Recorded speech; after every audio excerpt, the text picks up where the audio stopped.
fait depuis que j'ai l'âge de 14 ans que j'empile les machines et les instruments. Donc ce studio est le résultat de ces années d'empilage.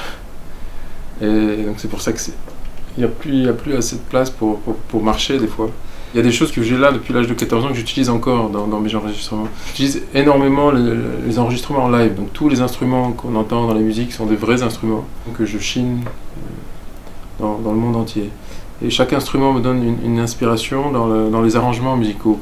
Moins dans les mélodies, mais c'est surtout dans les arrangements que les timbres des instruments m'inspirent. Et je sens que ça enrichit la musique d'utiliser différents timbres à chaque fois. Alors ça, c'est des vieux bols tibétains. Et chaque bol, j'ai mis la note équivalente. Donc ça, c'est un bol en fa dièse. Ça, c'est un bol en mi bémol. Donc j'ai presque une gamme entière. Et ils ont des sonorités incroyables.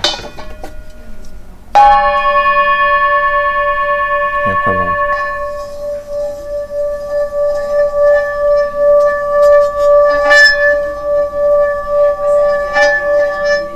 Je compose surtout chez moi, pas ici.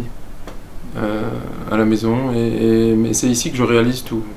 Je suis là à toutes les étapes de l'enregistrement musical, c'est-à-dire de la pose du micro jusqu'au mixage final. Je fais tout seul, malheureusement et heureusement. Malheureusement, c'est très fatigant, mais je contrôle tout le processus. Donc je revendique tout le résultat.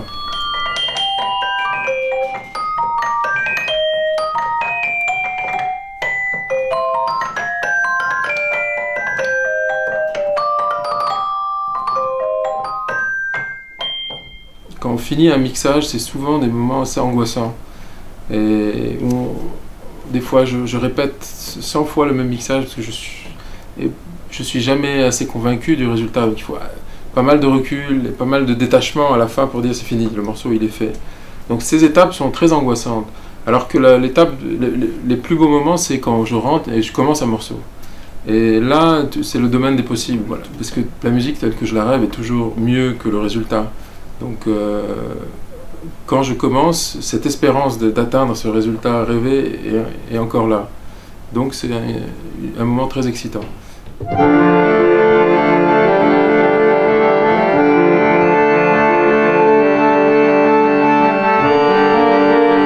Alors c'est ce vieux synthé, en fait, qui est mon premier synthétiseur. Je devais avoir l'âge de 13 ans quand je l'ai eu. Pendant la guerre, on habitait Beyrouth et il y avait un piano à la maison. Donc, et à un moment donné, on a dû changer de maison, fuir vers la montagne. Et là-bas, j'avais pas de piano. Donc je suis resté pendant des mois et des mois sans instrument de musique. Et j'étais très, très malheureux, jusqu'à ce que mes parents m'achètent ce petit synthé sur lequel j'ai fait plein de musique quand j'avais 13 ans. 13 ans, je crois. Et en fait, il est tombé en panne à l'époque.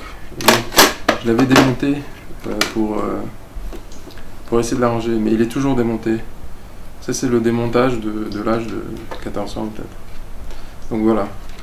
Mais je pense qu'il est temps que je l'arrange. J'ai envie de réécouter les sons